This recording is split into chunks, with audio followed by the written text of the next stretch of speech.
So, I've got a cup full of Mountain Dew Voltage mixed with tequila. It is currently 2:45 a.m. on December 31st, and you know what that means? It's time for the worst movies of 2018, my favorite part of the year.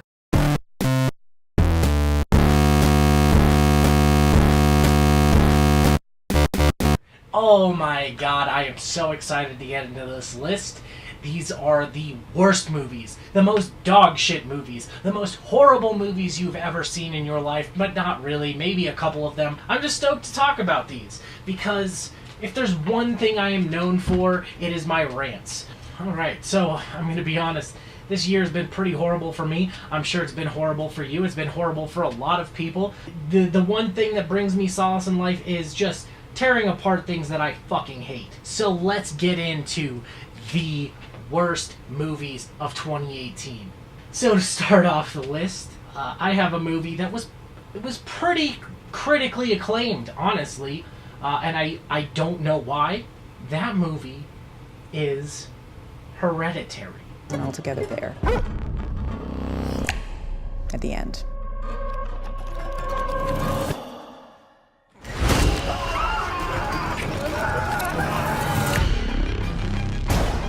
I don't like this. Dad, I don't like this. What's happening? Tina!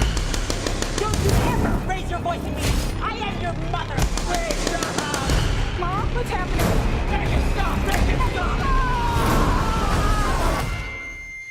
I just don't want to put any more stress on my family.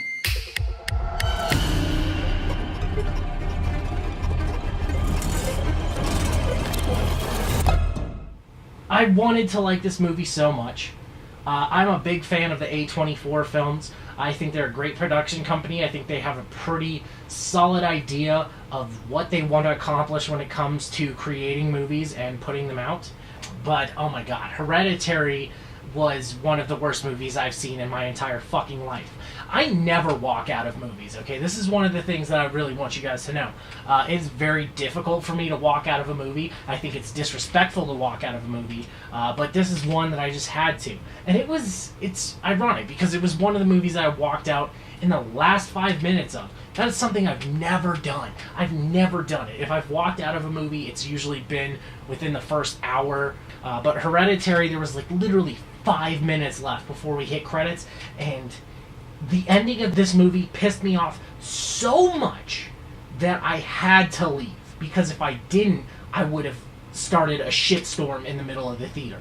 So the thing is, this movie and a lot of the movies on this list are teetering on the edge of brilliance, but they just don't know when the fuck to quit. So I want to say I give props to the filmmaker because they made a very divisive film here, but in the end, I fucking hated it. By the way, spoilers. Oh yeah, it's time for spoilers. For the majority of this list, if not the whole list, because when it comes to movies that I hate, I have to get into the nitty-gritty. I have to sit down and I have to delve into the things that I disliked about them. So if you're not into spoilers, this is not the video for you. Now, Hereditary is a film that is about, well, you think it's about a little girl who's evil and who has inherited her evilness from her family. But in reality, it is just a generic, boring slog that is a knockoff of the Exorcist films. It's a genre that has been well-tread, overtread, overdone. It's exhausted, it's tired, it's been fucking dragged through the mud and back, rebooted, retooled. There's nothing else to say about movies about possession of people, and this movie really takes the cake in being just the epitome of pretentious. Now, the thing that I did not like about Hereditary was that it was extremely misleading. The marketing made you assume that this little girl that was in the trailers, that she was going to be the focal point of the film. And then about, I want to say, 30 to 40 minutes into the film, she just fucking dies. Her head gets lopped off because she, like a dumbass, sticks her head out of a window, and then it gets taken off by a telephone pole.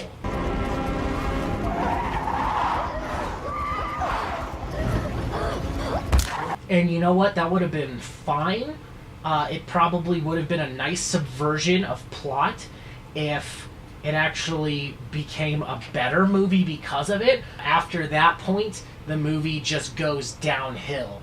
It goes downhill so far, it goes into the fucking sewer. The filmmaker does not believe in the audience. And if there's one thing I hate in film, it's filmmakers who do not believe in the audience.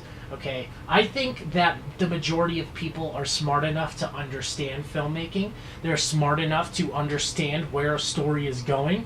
And if they're not, then they're just going to give up, and they're not going to appreciate the movie. They might sit through it, they might finish it, but at the end of the day, it's going to be something that they forget. Hereditary was one of those movies that I just could not forget because it was just a slap in the face. Constantly, this movie drops hints about where it's going.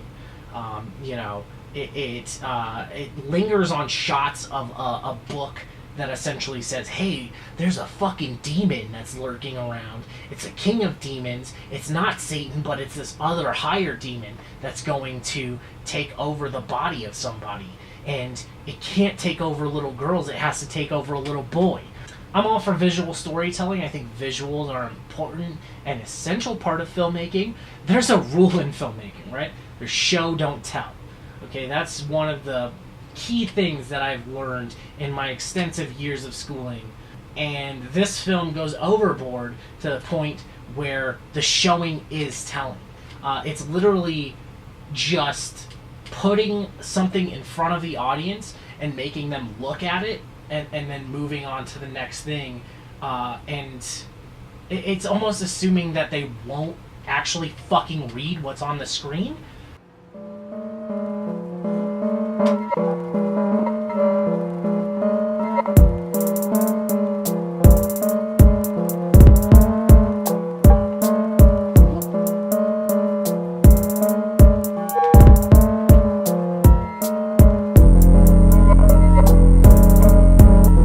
Know who's stupid enough to go into a movie and not read what's on the screen. When you put a book in front of me, I am absolutely going to read every single fucking thing that page says when it's on the screen. That's why it's there. That's why you take a shot or an insert of what is on the page. So the thing that really pissed me off of this movie, I was on the fence for the longest time while I was sitting in the theater. Is this good? Is this bad? I don't know. And you get to the last 5 minutes, it's all this shock horror and visuals that are meant to disturb you. Most of the ones that are actually disturbing are in the trailer of the film, so that's spoiled.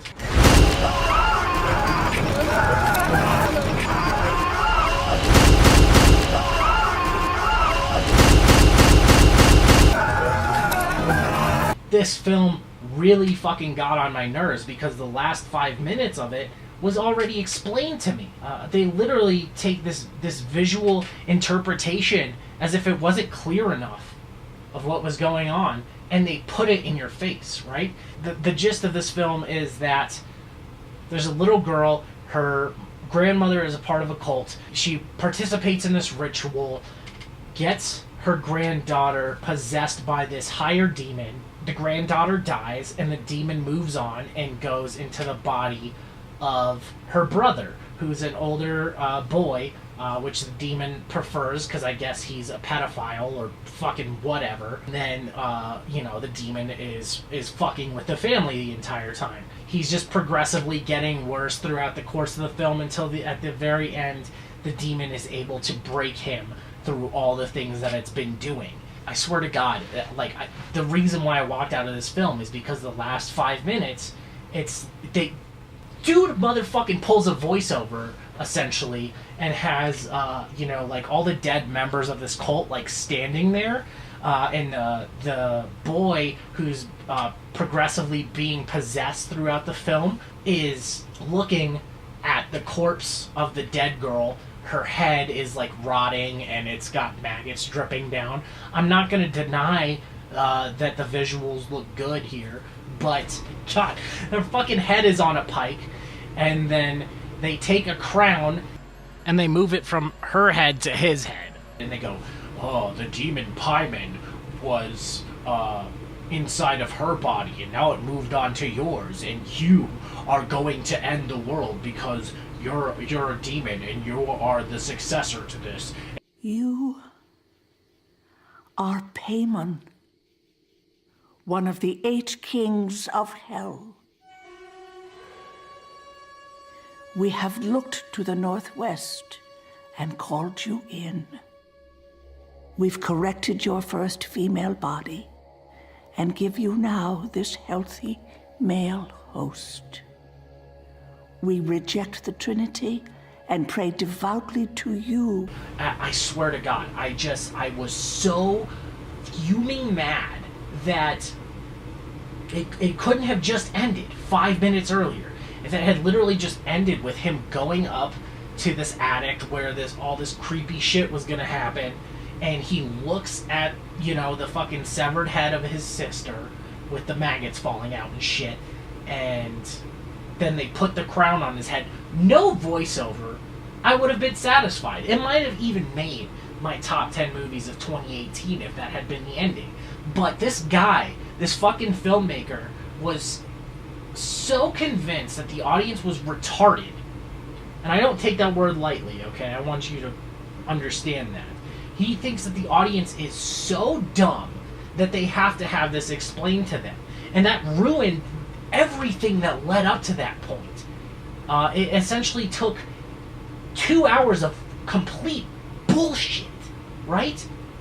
And it condensed it into this 5-minute crap. It was just the ultimate exposition dump, right? I've never seen that before. You are Paimon, one of the 8 kings of hell.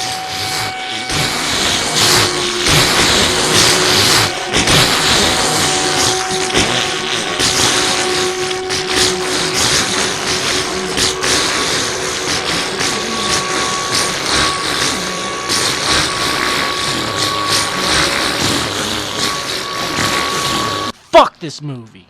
It was almost glorious in the way that it completely ruined everything.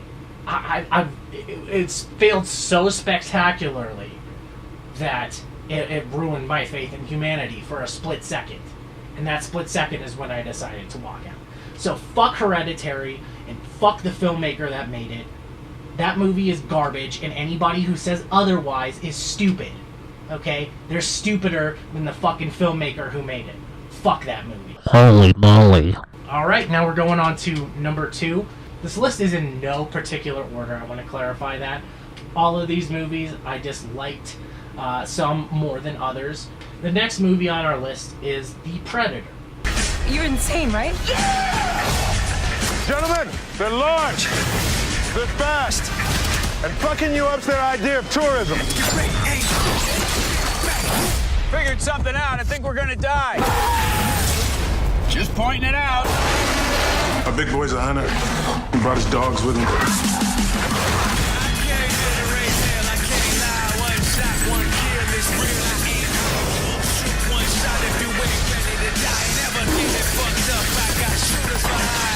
Come on! You are now not in the presence of nice guys. The Predator. Now, I don't know what is wrong these days with filmmakers, but it seems like it's very difficult to take a film from the 80s or even the 90s and reboot it to the point where it's satisfactory for audiences today. Films that are beloved. Alien is one of them. Die Hard's another one. Highlander is probably going to be another one when they reboot that.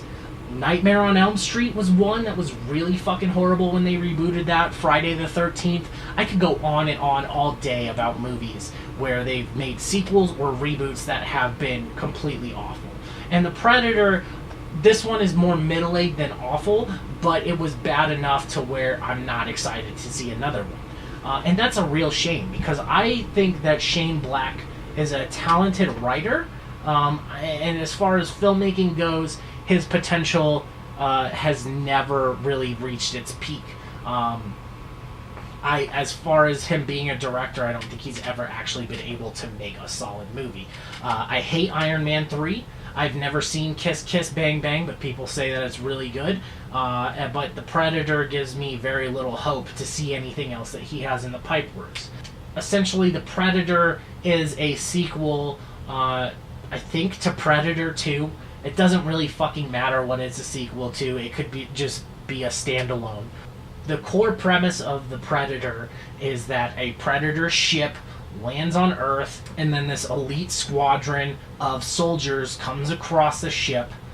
There's one soldier in particular who stumbles across some Predator technology, realizes what he's come across, that it's an alien species and that this technology is very valuable. Why are you here? I don't think you believe me.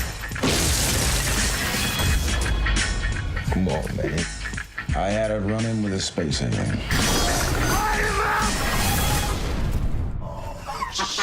This fucking guy is crazier than the rest of us. So he hides it, and then he sends it to his home. Now, I don't necessarily think that that's a bad premise, but the way that Shane Black handled the script and the directing completely ruined this film. This could have been the sequel to Predator that we've all been looking for.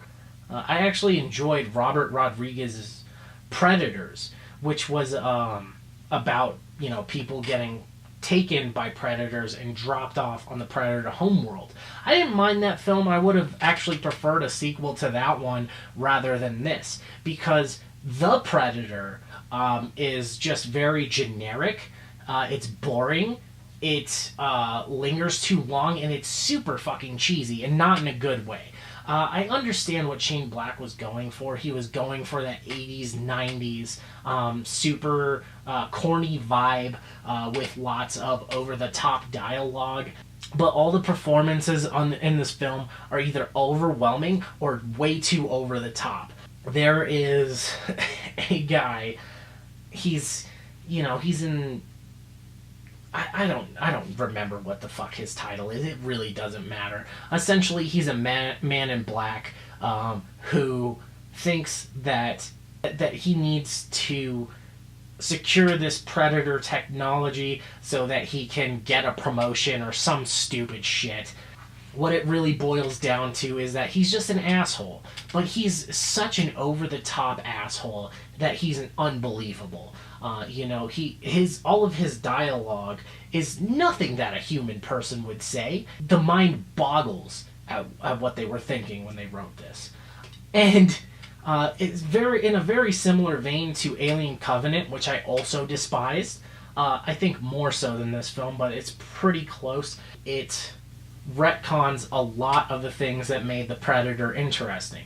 The reason that the Predator was interesting was because he was this alien that came to Earth, but his sole goal was to find a combatant that was worthy of him. Somebody that he could actually have a challenge hunting. And they changed the backstory of the Predator to where the Predator comes to Earth so that it can harvest the DNA of humans, so it can further their species and make them stronger. The data suggests that it tracks its prey, exploits weakness, seems to, enjoy it. Like a game. That's not a predator, that's a sports hunter. Well, we took a vote. Predator's cooler, right? Our test results yielded something a little odd.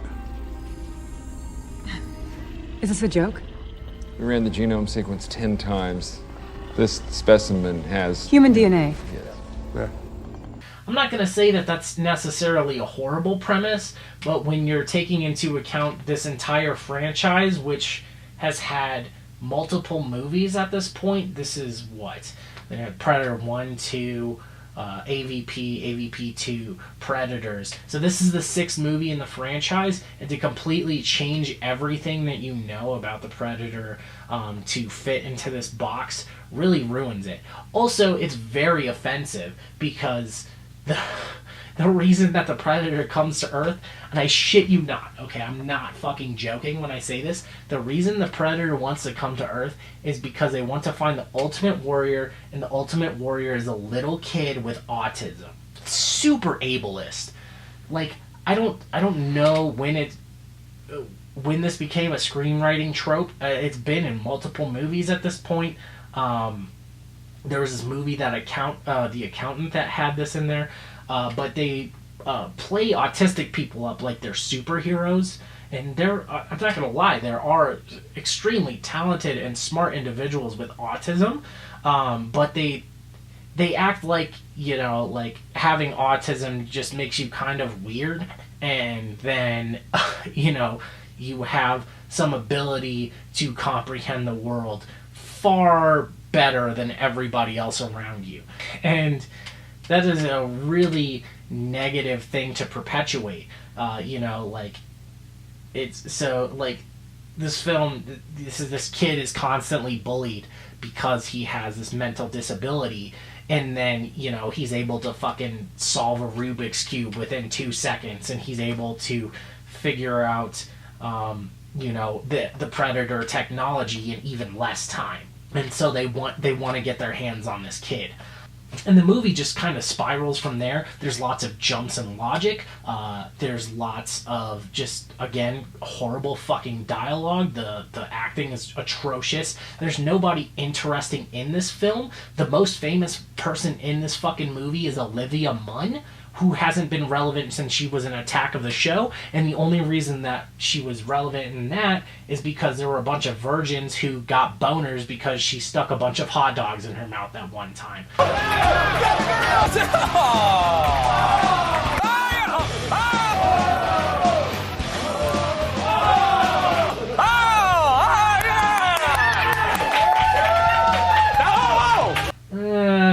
Fun fact, right before this film came out, there was a bunch of criticism by her about another actor that was in this film who happened to be a pedophile. So that generated a lot of negative buzz, which I think affected the box office.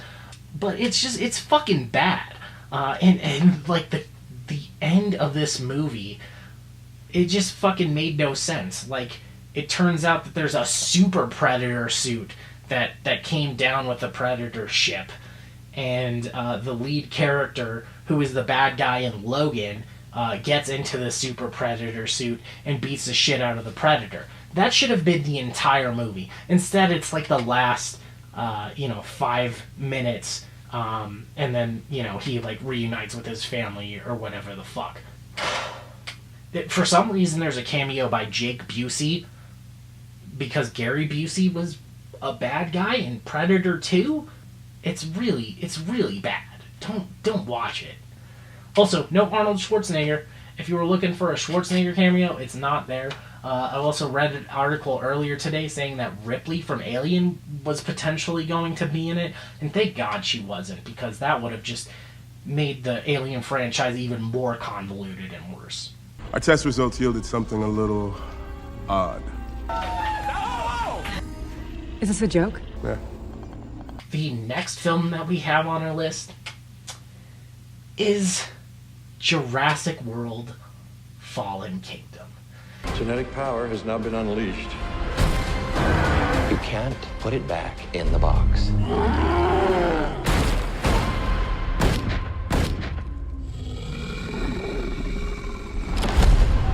Blue! If I don't make it back, remember, you're the one who made me come here. I'll be all right. These creatures were here before us. And if we're not careful, they're gonna be here after.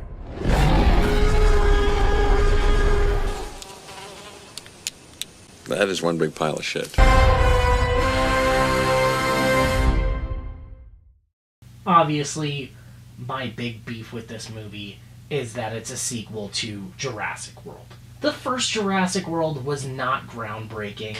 It wasn't necessarily the most intuitive sequel that they could have had, or reboot, or retooling.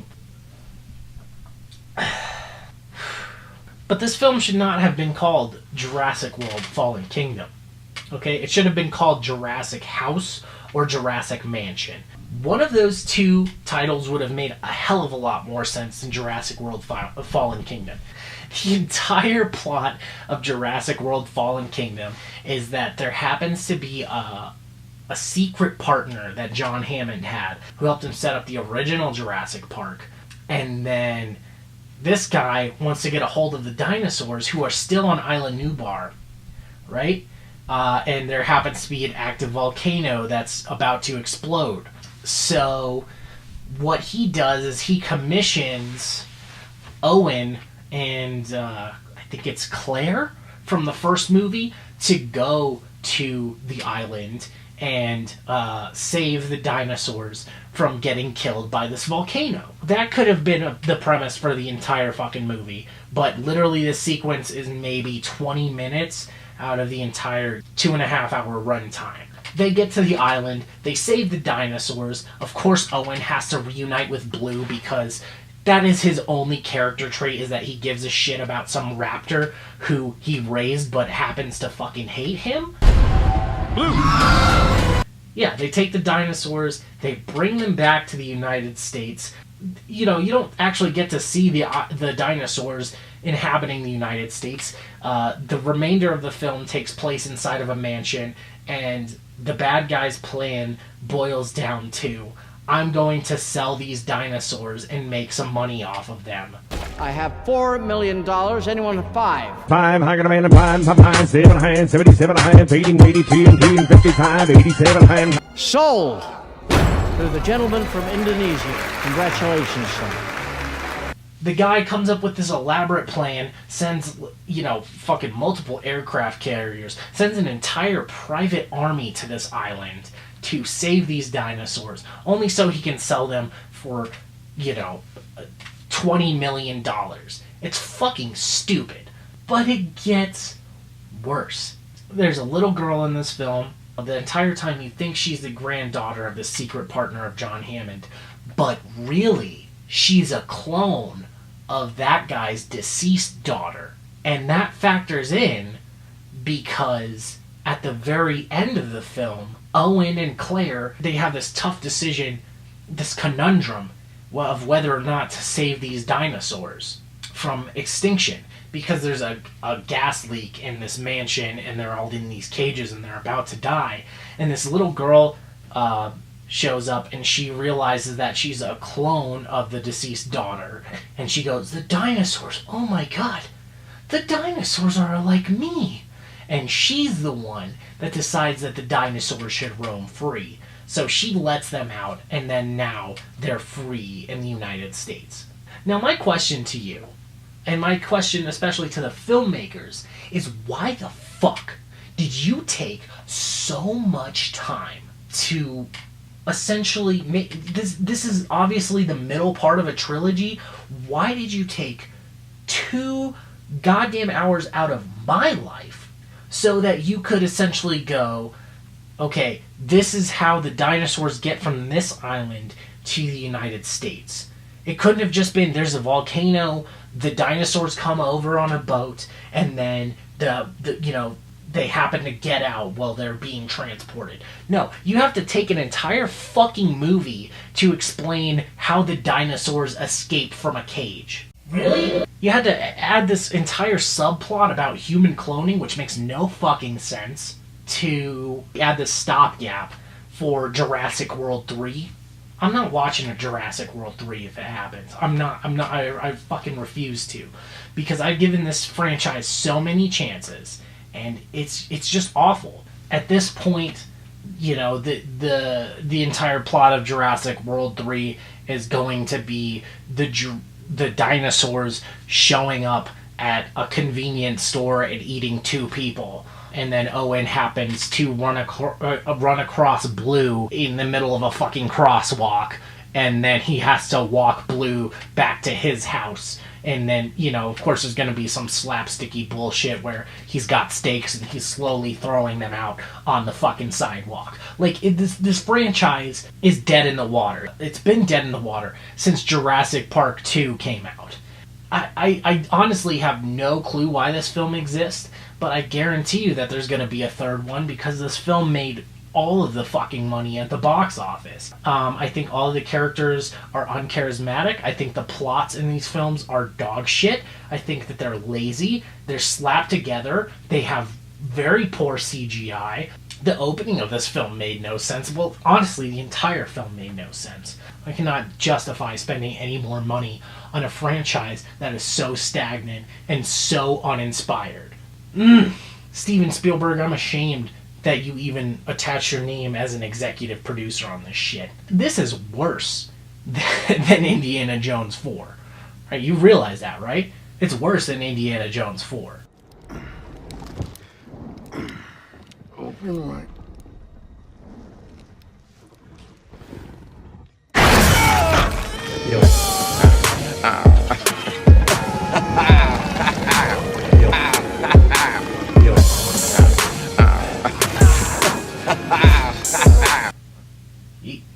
There's no excuses, man. The next film on this list we're going to get through real quick because I already did a review on this one before. This was actually the last full review that I did, and that is the Cloverfield Paradox.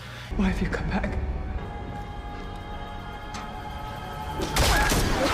And I don't even have to tell you, but I will, in case you haven't seen that review. You probably haven't.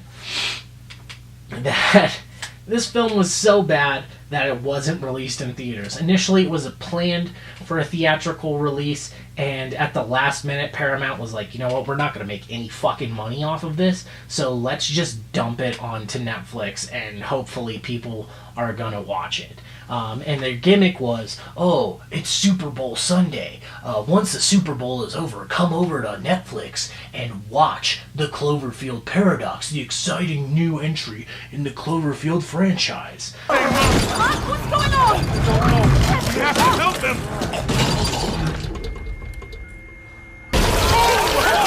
It's not essential. It's not exciting. It's not Cloverfield. It's a generic sci-fi thriller that had the Cloverfield name slapped onto it at the last minute. Originally it was called the God Particle, and it's fucking garbage.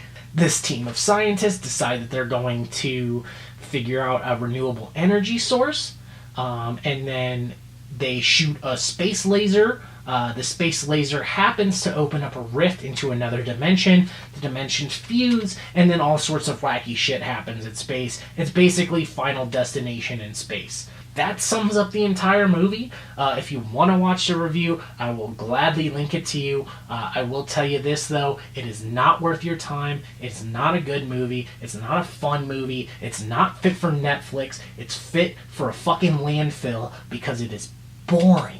It is so boring.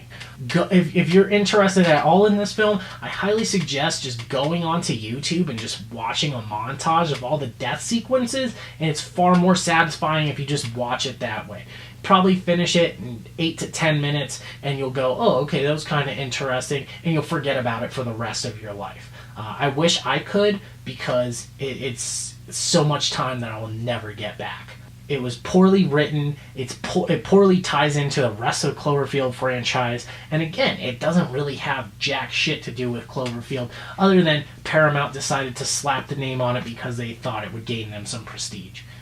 It's a bad movie. The next film on our list is The First Purge. No one's coming to help us. After tonight, nothing will ever be the same again. They forgot about one thing.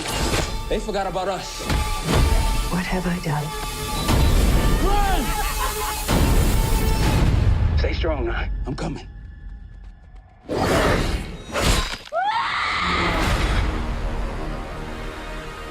It's exactly what you think it is. It's a prequel to the Purge franchise. You know, the Purge is one of my guilty pleasure franchises. I did not really like the first or the original Purge. The second one I thought was pretty good, honestly, and the third one I thought was bad, but it wasn't like one of the worst movies I've ever seen.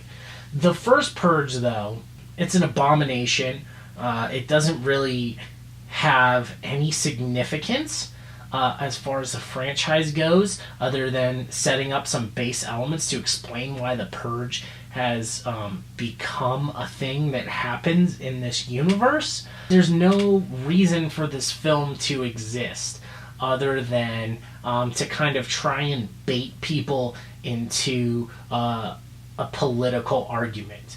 But even at this point, it fails in doing that, because it's not even a horror movie at this point. It's not even a schlocky horror or B-horror movie. It's really just a thinly veiled, cheap action film with slight horror elements that was made, for fucking peanuts. The entire cast does not know what the fuck they're doing the entire time.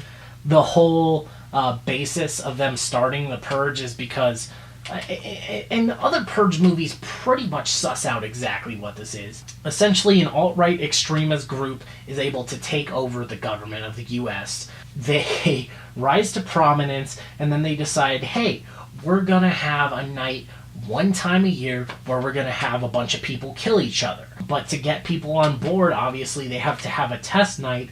So what they do is they target the ghetto, and they find a bunch of people that they think would potentially be willing to participate in this purge by seeking out the craziest, most deranged people that they could find to kill each other. And when that doesn't pan out, the government decides that they're going to step in and supply hit squads.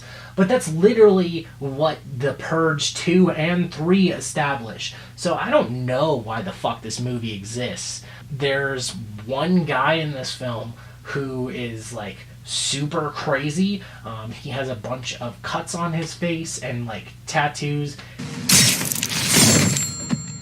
Motherfuckers! I don't remember what the fuck his name is. It's like Crazy Eyes or Crazy Face or Mad Dog or something stupid like that.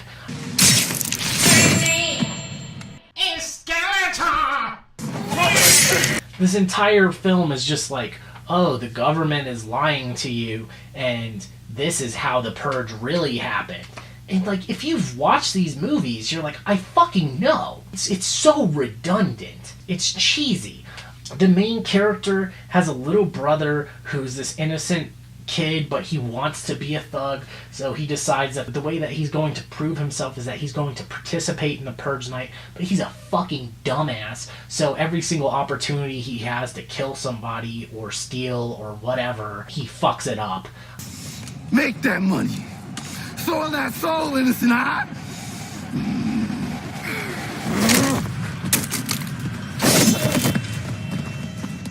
Also, he has these really stupid contact lenses that look like some shit that you would find at a rave.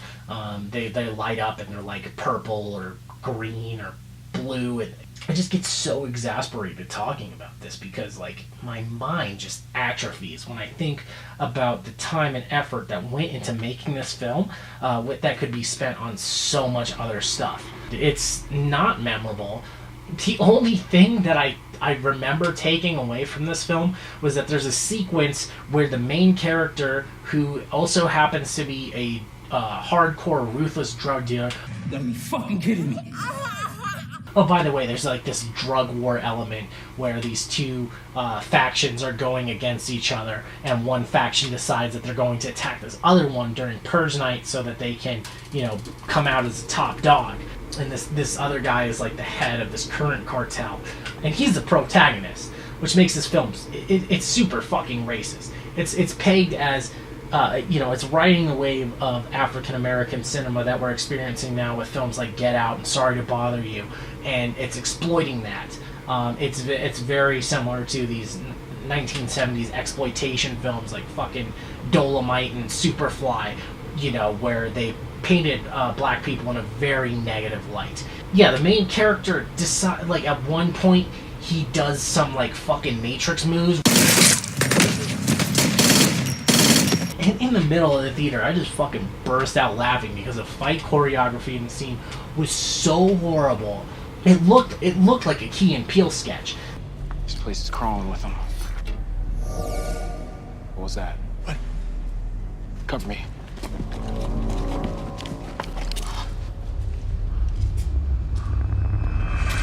Guys! Hey, guys! Hey, guys! Oh, thank God! and we started a community of survivors. Y'all come live with us.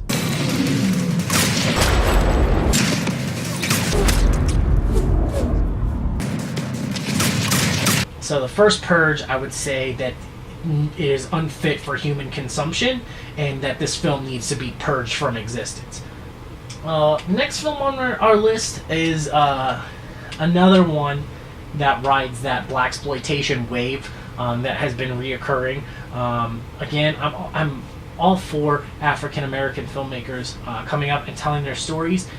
This film, though, was it wasn't just blaxploitation, which is already bad enough. This was also exploitation of a very serious cultural epidemic that we're going through here in the United States that's kind of been buried and concealed, and that's about human trafficking. And the film is called Traffic. Here you got something that belongs to me. They want to kill us. I need help right now, please. I don't know where I'm at. Where are you, little lady? I'm gonna keep you just for me. Just for me.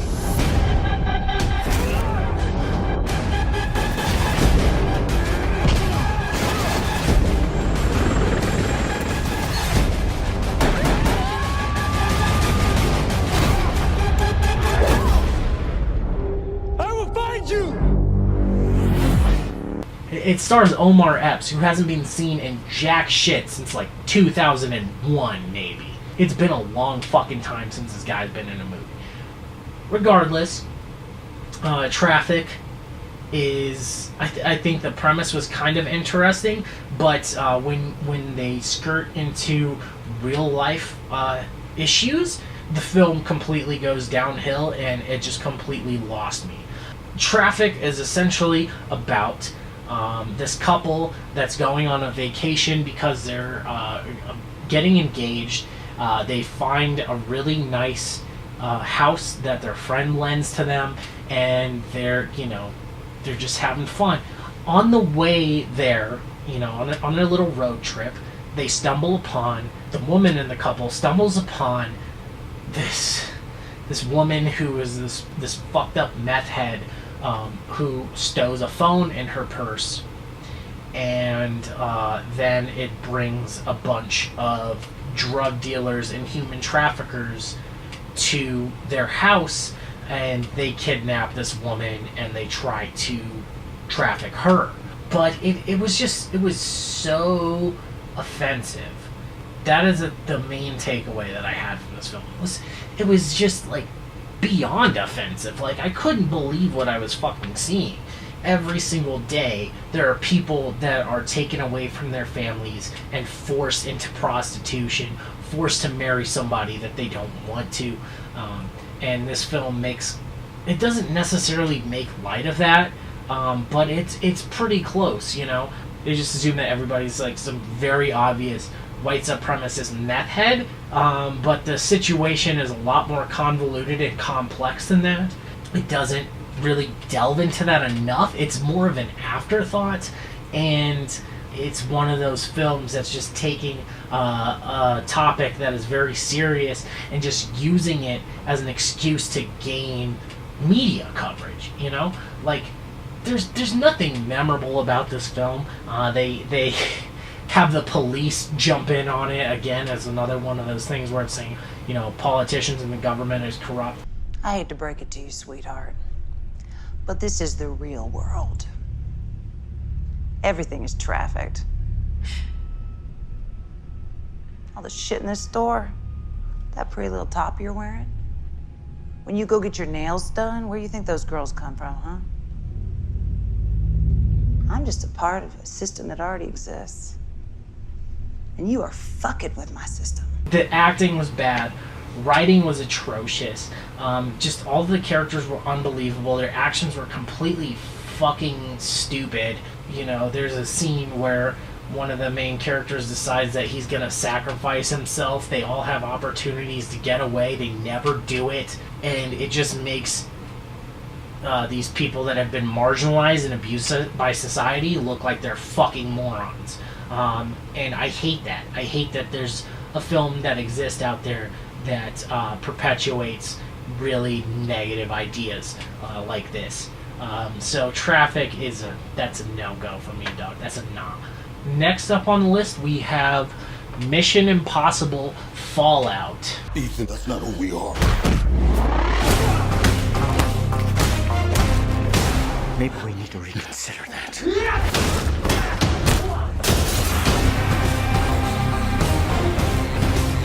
can't fight the friction!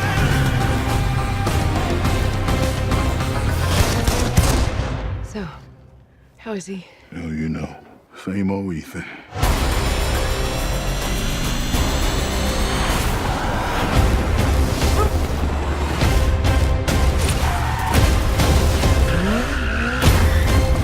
What the hell is he doing? I find it best not to look.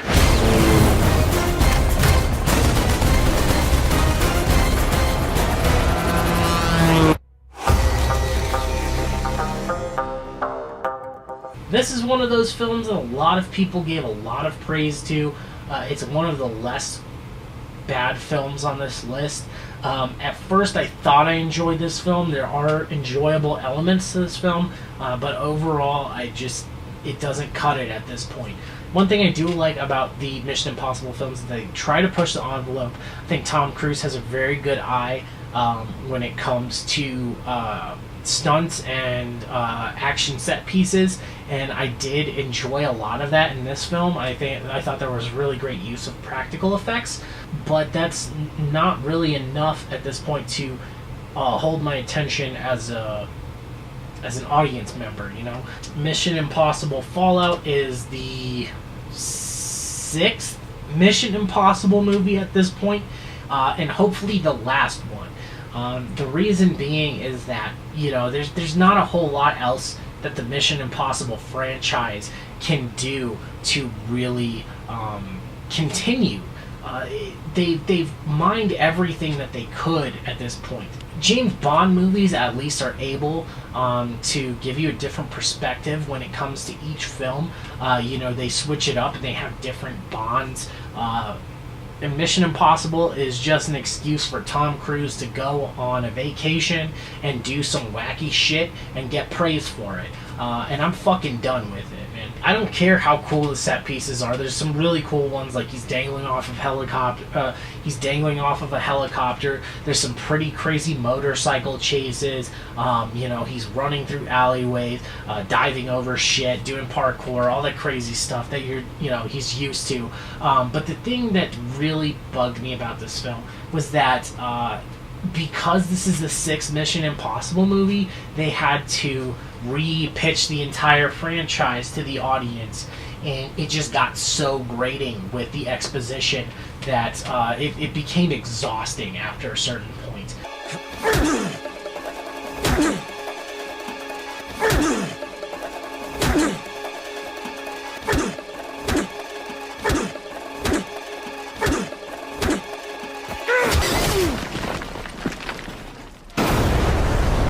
There's a bunch of action scenes, and then to break up the action scenes instead of furthering the plot, they literally have to explain the plot of every single Mission Impossible that came before this film so that you understand where they're coming from. And it's weird because I feel like all of the other previous Mission Impossibles didn't have to do this. They have to explain who the bad guy was in the last Mission Impossible film. They have to explain Ethan's relationship to his wife. They have to explain his relationship to his team. They have to explain his relationship to MI5. They have to explain literally everything that happens at this point. Also, it's just fucking played out, and this movie helped to contribute to the downfall of the Justice League movie. Not that if they let Henry Cavill shave his beard that Justice League would have been any better, but it didn't help at all.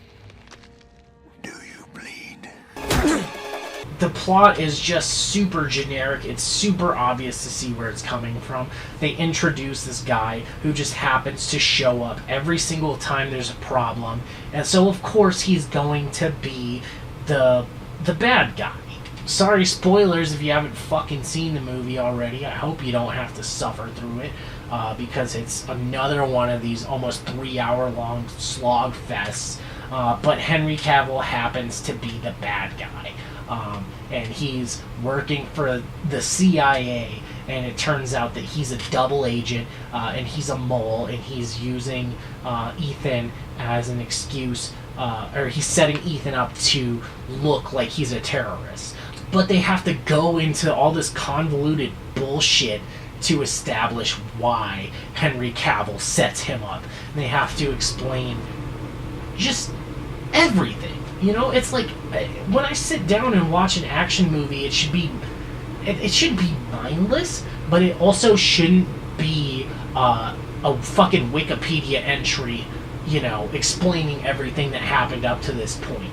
You know, if I watch a World War II movie, I don't need an entire explanation of why World War I happened and how Hitler was born, you know, the beer hall putsch and how he rose to prominence and all that stuff, just to get to the combat on fucking D-Day, right? So why the hell should I have to suffer through an explanation of every single thing that happened up to this point for fucking Mission Impossible of all things? Mission Impossible is a franchise that has been around for decades at this point, and if you haven't seen the other movies, then tough shit, man. Like, either you just disregard them, or you just assume that people know what's going on at this point and just fucking move on. It should not be a fucking crash course in Mission Impossible. God damn it. The next film on this list is another one that I didn't necessarily think, you know, would go on my worst of 2018, but honestly, out of all the things I've seen, wasn't very good. And that's BlacKkKlansman. How do you propose to make this investigation? We'll establish contact over the phone. We'll need a white officer to play me when they meet face to face. You for the white race, Ron? Oh, hell yeah. So there becomes a combined Ron Stallworth. Can you do that? With the right white man, we can do anything. When's the last time they let a rookie lead an investigation? Oh, that's right. Never. Okay, become his friend. Let's get invited back. So what kind of stuff you guys do? Cross burnings, marches. This is fixing to be a big year for us. You're Jewish. That hatred, doesn't that piss you off? You're taking this Jew lie detector test. Why are you acting like you ain't got skin in the game? I'm telling you, the wars are coming. White power! Black power! Knights of the Ku Klux Klan. That's us, Stallworth Brothers. We're on a roll, baby. I think this is the best movie on my worst of 2018 list. You know, it's a Spike Lee film that is about a police officer who went undercover with the KKK, and he happened to be a black guy. So he was actually able to infiltrate the KKK and, you know, exploit them and get to the bottom of this conspiracy for them to commit terrorist acts on U.S. soil. And, you know, I think that is a very solid premise for a film. I think this is an important story to be told. Unfortunately, I kind of feel like Spike Lee missed the point on this one. Spike Lee can obviously be a very controversial filmmaker. A lot of people do not like his films. A lot of people have criticized him in the past for the things that he's done. I think that sometimes he makes great films, sometimes he makes films that are kind of eh. This is more on the eh side. Now, the main reason that I didn't like this film, I'm not going to go into a whole lot of spoilers on this one. The reason that I didn't like BlacKkKlansman was because I think that it kind of de-emphasized the threat that the KKK posed and still poses to the United States of America and the people of the United States of America. It just felt like it was this light, goofy film that was not taking the subject matter so seriously, and it wasn't as focused as it could be. Spike Lee usually is very pointed when it comes to race relations, and he's usually very good at getting to the bottom of issues. You know, if you've seen Bamboozled or Do the Right Thing, you'll know exactly what I'm talking about. And BlacKkKlansman kind of sweeps those films under the rug. If you didn't know about those films, or if you don't know Spike Lee as a filmmaker, the inverse, if you do know him as a filmmaker, you'd be kind of surprised to realize that this film was made by him. The point that he makes at the end of the day in this film is not as strong as it could have been. Instead of like fully condemning the KKK, he kind of just plays them off as a bunch of goofy buffoons. You know, he has David Duke, portrayed by Topher Grace. America first. America first. And Topher Grace just comes across as this like stupid asshole, but he's kind of, you know, sweet in a way still, because he's Topher Grace. He was in that 70s show. He's Eric Foreman. Like, you're not gonna fucking hate that guy. Real warriors for the real America, the America that our ancestors fought and died for. The true white American race, the backbone from whence came our great Southern heritage. Keep up with a smart mouth, and my foot'll be 9/10 of the way up your ass. Regardless of how many times he says the N-word or says something negative, like, it doesn't have the impact that it should. And then there's a montage at the end of the film that only confuses things. Instead of talking about how the KKK as an organization should be disbanded and how we should really be fighting against these people that have infiltrated mainstream politics and the alt-right, he more or less just goes, oh, this is kind of bad, like, be on the lookout for it. But and the fight is not over. But the entire time he portrays the KKK as this bunch of goofy assholes that can't get anything done, instead of playing up the significance of this police officer that was able to stop something that was very serious and very dangerous from happening. You know, it was like watching a sitcom episode. And again, the montage at the end kind of downplays all the lynchings and horrible fucking things that have happened to African Americans in history thanks to the KKK. And instead, you know, the most horrible thing that he addresses is this woman getting hit at a Unite the Right rally with a car and dying. I'm not saying that that's not bad, but I also think that there's far worse stuff that has happened and is currently happening in the United States that he does not address. And it just feels like he was treading lightly. Maybe he was scared of the consequences of going full in. I don't know. But this is not the Spike Lee that I'm used to, and I think that he's made far stronger arguments in his other films. And I hope that his next film, he really emphasizes his point a lot more than this. I don't know what went wrong with this, because it seems like he had the same editor that he's been using for years. I don't know if he's softened up or what. It does seem like he's been working with the NYPD a little bit, so maybe he didn't want to kind of burn bridges there. Who fucking knows? But I will say that Black Klansman was a big disappointment. With great performances, it just did not hit the level that I wanted it to. Next film on my list is Bad Times at the El Royale. Are you lost, Father? Can I confess something to you? I'm not really a priest. It's a game. It all starts with a simple choice. Would you mind opening the door? No, I ain't gonna do that. Which side are you on? Right, wrong, God or no God? Red or black?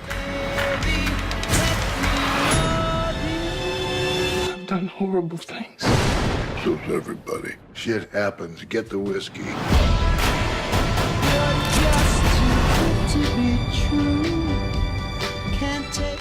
This is another film that I was really looking forward to, but just did not meet my expectations. I think that Drew Goddard is a pretty good filmmaker. I really enjoyed The Cabin in the Woods, and I was hoping for a film that was a little bit more like that. With Bad Times at the El Royale, he went a little bit more Coen Brothers with it, which I think could potentially mesh with his style. But this was another one of these films that just dragged on. And the thing is that there was no reason for this film to drag on. The premise of this film is that there is a group of people, they're stuck at this hotel that is on the border of California and Nevada. And so a bunch of bad shit happens in a short span of time, and everything is kind of interconnected. And as the story progresses, things just get worse and worse. There's a crazy cult that gets involved. There's a pastor who's not really a pastor, who happens to be looking for money that's stashed away there. There's a jazz singer who is kind of just caught in the middle of all of this stuff. There's a ton of different things that are going on here. You know, the casting was great. I think the set design was really amazing. Art direction is beautiful. But all of the pieces just did not gel together. And I think that a large part of that is the pacing of this film, and there wasn't really enough of a story to tell there. I didn't really understand why this became a film other than Drew Goddard wanted to make this. That's my big takeaway from the film. He wanted to make this, so the studio gave him some money to make it, and he was like, oh, this is really cool, like, let's do this and this and this. And then they were like, well, what's the end of the movie gonna be? He's like, I don't fucking know. Like, let's just slap it together, throw it out there. Like, that's good enough. I could see this film being like one of my favorite films of all time. It's very, again, Coen Brothers-esque. It's very Tarantino-esque. But he tries too hard to emulate both of those filmmakers, and he doesn't succeed fully. It's just drawn out. A lot of the sequences, you know, he tries to show them from different perspectives. And, you know, normally I like things like that, but it just becomes repetitive after a certain point. And then in the third act, you have characters show up that were not in the previous two acts and don't really have any bearing on the story other than they're this whirlwind force that comes in and fucks everything up. Swag. Shouts out to OJ the Juice Man. Bass, everything back. Like, I don't really understand why you would have the antagonist show up at the last minute. Like, that's not good storytelling, in my opinion. To have two full acts and then just have the bad guys fucking show up out of nowhere.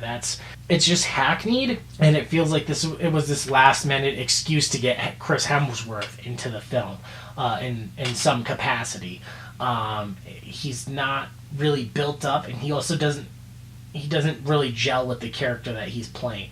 Essentially, he's this charismatic cult leader that has lured this underage girl into his cult, and he's trying to get her back. Which, maybe if that was established at the beginning of the film and then he kind of shows up at the end, that would be one thing. But it's like, you don't really know about him until the third act, and you don't really know about the girl and her sister.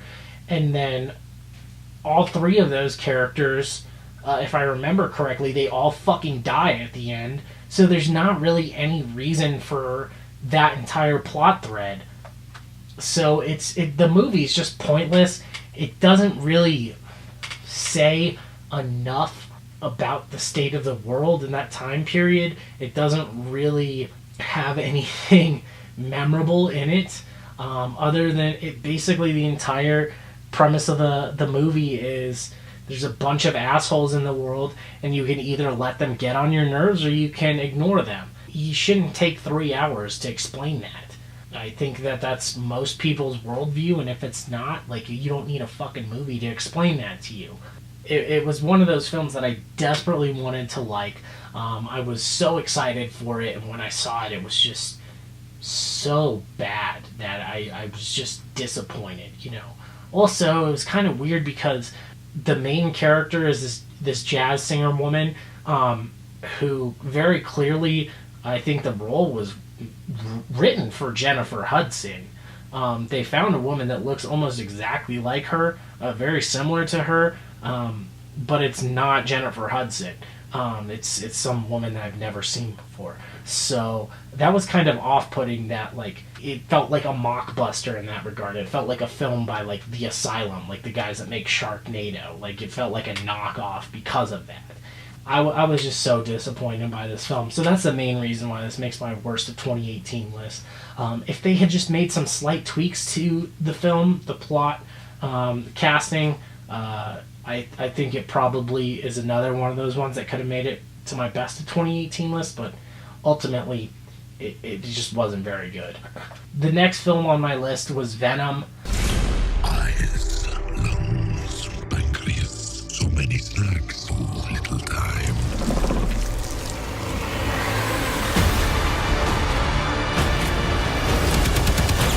That power, it's not completely awful. You have no idea how much you're scaring me right now. Eddie, cooperate. And you just might survive. Guys, you do not want to do this, trust me.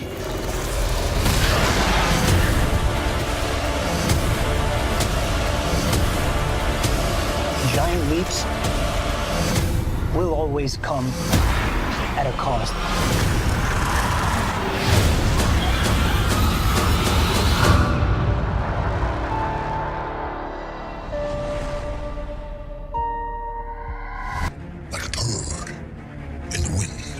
And this was one that I contemplated whether or not I wanted to put on this list, but honestly, it just had to go here. From the start, I knew that it wasn't going to be a good movie. It's Sony, and Sony has not known how to handle the Spider-Man franchise since 2007 when Spider-Man 3 came out. At this point in time, in general, to do a spin-off about Venom, it's not really a good idea. To not do a movie that ties into the Marvel films, especially when Spider-Man has had such a resurgence.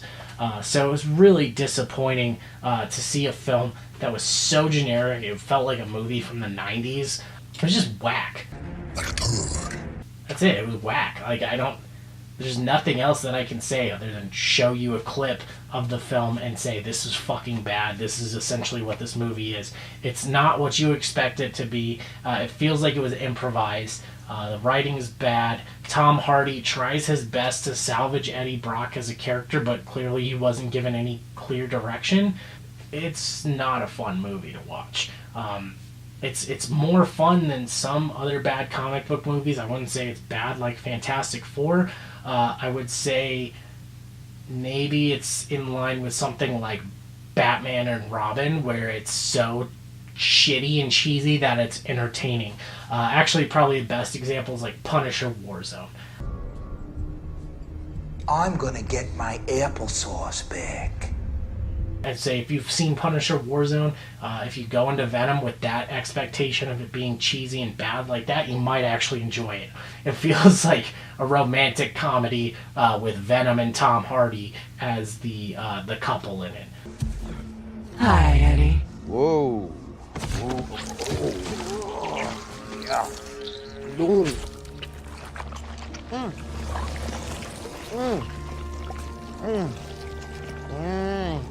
If you're cool with that, then good. Just don't go in expecting Deadpool, but it's a stinker for sure. Go watch Upgrade instead. That's a better Venom movie than Venom. That's it. We got through the entire list. Alright guys, thank you so much for tuning in, and I will see you in the next two lists. I'm sorry that I was so scatterbrained and this video was so long, but I hope to see you guys again soon. Take care. Babe, everything, babe, don't you feel bass, fucking that babe. So that wraps it up for our worst movies of 2018. What did you think? Did you agree with the list? Did you disagree with it? Let me know in the comments or drop a like, whatever the fuck. I will say I did not see every bad movie in 2018, thank God. I was not going to put myself through Show Dogs, but I tell you what, maybe 2019 will be a little bit different. Might go and see a couple more pretty awful stinkers for you guys. Anyway, I got a couple more lists on the way, and I will catch y'all soon.